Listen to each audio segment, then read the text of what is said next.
വേദപ്രയാഗ് മീഡിയയിലേക്ക് സുസ്വാഗതം.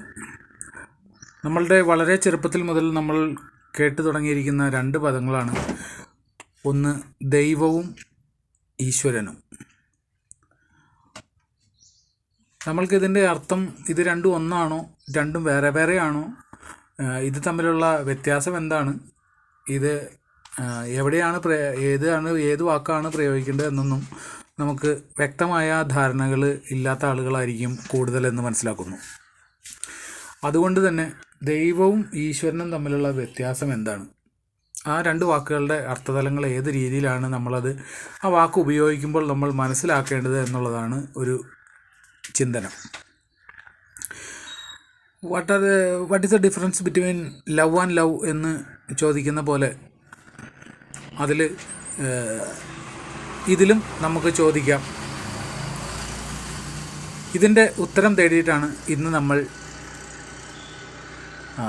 സംസാരിക്കുന്നത്. ഈശ്വരൻ ഒന്നു മാത്രമേ ഉള്ളൂ.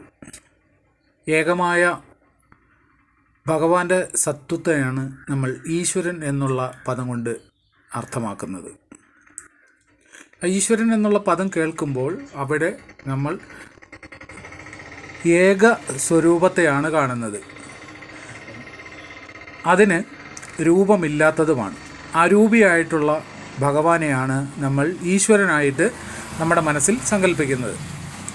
ആ ഈശ്വര സ്വരൂപത്തെയാണ് നമ്മൾ തത്വമസി എന്നൊക്കെ പറയുന്നത്. ബ്രഹ്മസ്വരൂപം എന്ന് പല വാക്കുകൾ ഉപയോഗിച്ച് നമുക്ക് അതിനെ വിവക്ഷ ചെയ്യാം. അതിൻ്റെ അർത്ഥതലങ്ങൾ മനസ്സിലാകുന്ന രീതിയിൽ ഏത് രീതിയിൽ വേണമെങ്കിലും അതിനെ വ്യാഖ്യാനിക്കാം. പക്ഷേ അടിസ്ഥാനം ഒന്നേ ഉള്ളൂ. ഈശ്വരൻ എന്ന് പറഞ്ഞാൽ ഏകമായ സത്വമാണ്.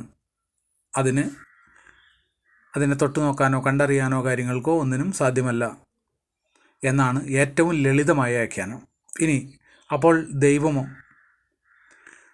ഈശ്വരൻ്റെ പ്രതിരൂപങ്ങളാണ് ദൈവങ്ങൾ എന്ന് നമുക്ക് ഒരു ഏകദേശ വിവക്ഷ നൽകാം. രൂപമില്ലാത്ത ഈശ്വരൻ്റെ രൂപഭാവങ്ങളാണ് ഒരു ഭക്തൻ്റെ ഏകദേശ മനസ്സിൻ്റെ തലങ്ങളിലേക്ക് അവനെ ഭഗവാന്റെ സ്വരൂപത്തെ അവൻ ഇഷ്ടപ്പെടുന്ന രീതിയിൽ കാണുന്നതിനുള്ള സ്വാതന്ത്ര്യം ഏറ്റെടുക്കുന്ന രൂപങ്ങളെയാണ് നമ്മൾ ദൈവങ്ങൾ എന്ന് വിവക്ഷിക്കുന്നത്. ഈ രണ്ട് വാക്കുകളുടെയും ഏകദേശം അർത്ഥം നിങ്ങൾക്ക് മനസ്സിലായി കാണുമെന്ന് വിശ്വസിക്കുന്നു. നമോ നമഃ ശിവായ.